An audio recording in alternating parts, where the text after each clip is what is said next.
হে বন্ধুসকল, যে তেল কৰ পৰা আহিল আৰু তেল কেনেকৈ সৃষ্টি হ'ল, কয়লা কৰ পৰা আহিল আৰু কেনেকৈ সৃষ্টি হ'ল, আজি চব কম। তো ৰ'ব, হে বন্ধুসকল, ৱেলকাম টু মাই চেনেল মজ ব্লগ ভিডিঅ'টো আৰম্ভ কৰোঁ। তো বন্ধুসকল চাওক, কি হয় মানে তেল আৰু কয়লাটো চাওক, মানে এতিয়া তেলৰ যিটো মানে হৈ আছে, তেল চাওক আজিৰ পৰা 40 বা 50 বছৰ পিছত কি হ'ব, তেল আৰু কয়লা সম্পূৰ্ণ শেষ হৈ যাব।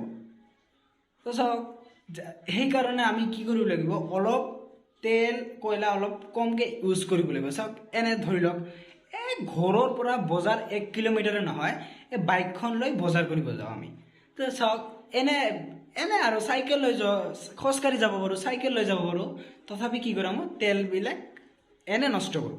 তো এনেকৈ কৰি যদি আমি নষ্ট কৰোঁ, তেনেহ'লে কি হ'ব, আমাৰ 40 বছৰ 50 বছৰ আগতে তেল গোটেই শেষ হৈ যাব আৰু তেতিয়া আমি আৰু তেলৰ ব্যৱহাৰ কৰিব নোৱাৰিম।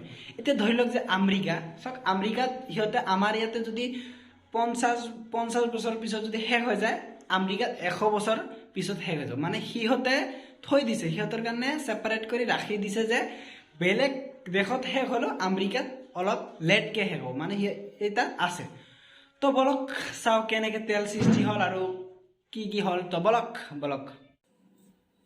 মানে আজিৰ পৰা বহুত হাজাৰ বছৰ আগত ডাঙৰ ডাইনাছৰ আছিল আৰু বিভিন্ন ধৰণৰ জীৱ জন্তু আছিল আৰু ডাঙৰ গছ গছনি আছিল।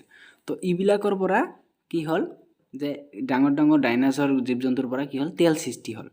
তো এই তেল মাটিৰ লগত মিহল হোৱাৰ পিছত তেল সৃষ্টি হ'ল আৰু মানুহে বিচাৰি উলিয়াই এই তেলবিলাকক কি কৰে, ৰিফাইনাৰীত পঠিয়াই দিল।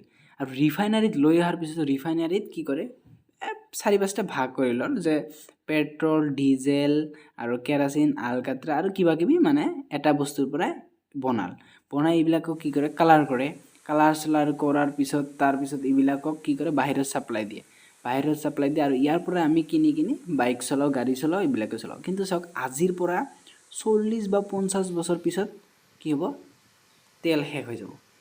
তেল শেষ হৈ যাব, তেলটো একেবাৰে আমাৰ কাৰণে নাথাকে, তেল শেষ হৈয়ে যাব।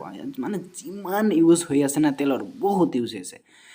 কি হ'ল, ডাঙৰ গছবিলাকৰ পৰা কয়লা সৃষ্টি হ'ল। তো এই কয়লাবিলাকো কি কৰিল, এটা ঠাইত লৈ আহিল আৰু এই কয়লাবিলাকৰো বহুত ব্যৱহাৰ হৈ আছে। এতিয়া চাওক, ট্ৰেইনবিলাকো কয়লাৰে চলিছিল আৰু বিভিন্ন ধৰণৰ কল কাৰখানা, ডাঙৰ ইটা ভাটাতো কি কৰে, কয়লা ব্যৱহাৰ কৰে। তো চাওক, কয়লা ব্যৱহাৰ কৰি বহুত ধৰণৰ বস্তু ইউজ কৰি আছে এতিয়ালৈকে। চাওক, কয়লা চাব আজিৰ পৰা 40-50 আৰু বছৰ পিছতো কি হ'ব, কয়লাবিলাকো শেষ হৈ যাব। আৰু তেতিয়া আমি কি কৰিব লাগিব, যে চব তেল কয়লা যদি শেষ হৈ যায়, তাৰপিছত মানুহ কম বুদ্ধি নহয়, ইঞ্জিনিয়াৰ এতিয়া নতুন বস্তু ওলাই আছে চাইণ্টিষ্টে, যে ইলেক্ট্ৰিকেল গাড়ী।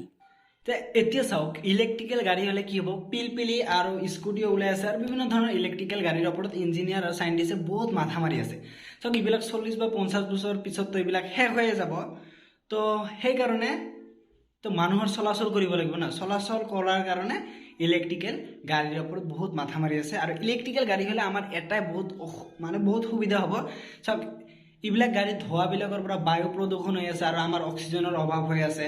চাওক, ইলেক্ট্ৰিকেল গাড়ী হ'লে কোনো ইয়াৰ চাউণ্ডো নাই আৰু কোনো বায়ু প্ৰদূষণ নহয়, বহুত ভাল হ'ব ইলেক্ট্ৰিকেল গাড়ী হ'লে।